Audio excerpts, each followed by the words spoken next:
The tens of thousands who gathered to oppose his visit last year. Protesters shouted, banged drums and waved placards at what organisers called a Carnival of Resistance in Trafalgar Square, while Prime Minister Theresa May was in talks with Trump at 10 Downing Street. The leader of Britain's opposition Labour Party, Jeremy Corbyn, addressed the rally, calling on Trump to think about peace and disarmament. Among Britons, Trump is one of the least liked foreign leaders, with just 21% of people surveyed having a positive opinion about him. Among women, that figure fell to 14%. The tone at the protest was set by a large robot depicting Trump sitting on a golden toilet with his trousers around his ankles, tweeting and saying fake news.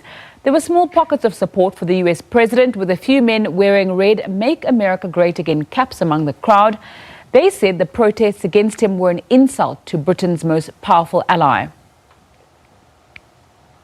For more on the story, we cross live to our reporter Holly Hudson, who's in London. A very good evening to you, Holly. Take us through the protest that happened today.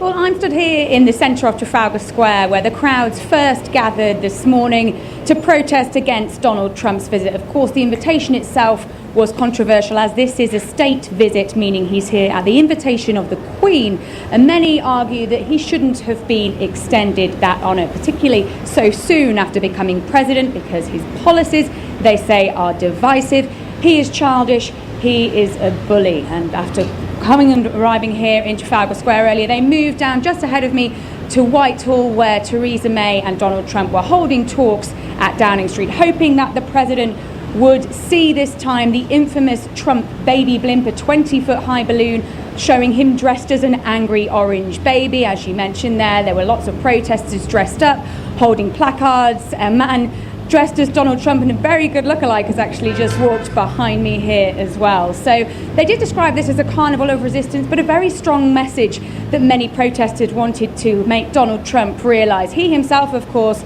used one of his favourite phrases, that the protests were fake news, saying that all he's seen so far in the UK is love and support. And there are people, as you also said there, that do support Donald Trump. Many also organising their own protest against the protest, in a way, that think that we shouldn't be cutting off our nose to spite our face here in Britain, that the UK and the US do have a special relationship, and that's one that needs to be strengthened during a particularly turbulent time, what with Brexit on the horizon.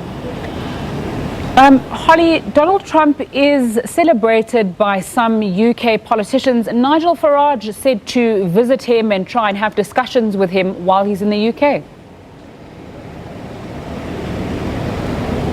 Yeah, we've just heard that Nigel Farage, the leader of the populist Brexit Party here in the UK, has arrived at Winfield House, the US Ambassador's house in London, for a private meeting with Donald Trump. Now, a one-on-one meeting was something that he didn't even have with Theresa May today. They held bilateral talks with their delegations before giving a press conference. Donald Trump's obviously friends with Nigel Farage. They've been very clear about their relationship in the past. Nigel Farage himself tweeted yesterday that Donald Trump is a friend to the UK. He wants Brexit to happen, and Donald Trump did again allude to that during the press conference today. However, it's caused a lot of controversy here in the UK, but MPs angry that a president is wading into UK politics, because, of course, Donald Trump also gave us his opinion on the next Conservative leader and the next Prime Minister, the person who will replace Mrs May. He waded into that debate, endorsing Boris Johnson, and earlier we heard during the press conference Jeremy Hunt, the Foreign Secretary,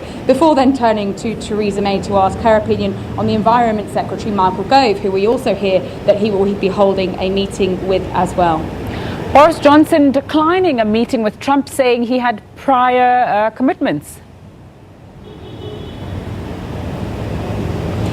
Yes, we hear that Boris Johnson, actually, which many speculated Donald Trump would have a meeting with, because he described him as a good friend and said that he would be a great Prime Minister, an endorsement, a boost perhaps to Boris Johnson's leadership campaign, which he launched yesterday. However, he's turned down the offer of a one-on-one meeting with Trump, perhaps because of the growing anger here against the visit itself. As you mentioned, the leader of the opposition party, Jeremy Corbyn, addressing protesters.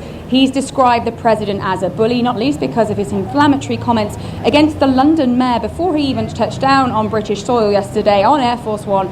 He tweeted that the London mayor was a stone-cold loser and that he should focus on London crime, not on the president. Now, that's an ongoing feud that's thread throughout this meeting here that was mentioned again in the press conference. The president was quizzed on that, and the Prime Minister. The president said he's a man that has hurt this country, describing Sadiq Khan as somebody, again, that should focus more on the problems in London, describing him as a terrible mayor.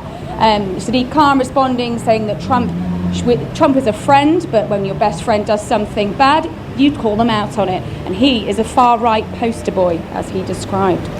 Holly Hudson giving us an update there on US President Donald Trump's visit to the United Kingdom. Thanks so much for your time tonight. It's time to take a look at what you've been saying about our question of the day, where we've been asking you, what suggestions do you have for growing our economy after that shocking 3.2% contraction figure came out earlier on when it came to our GDP?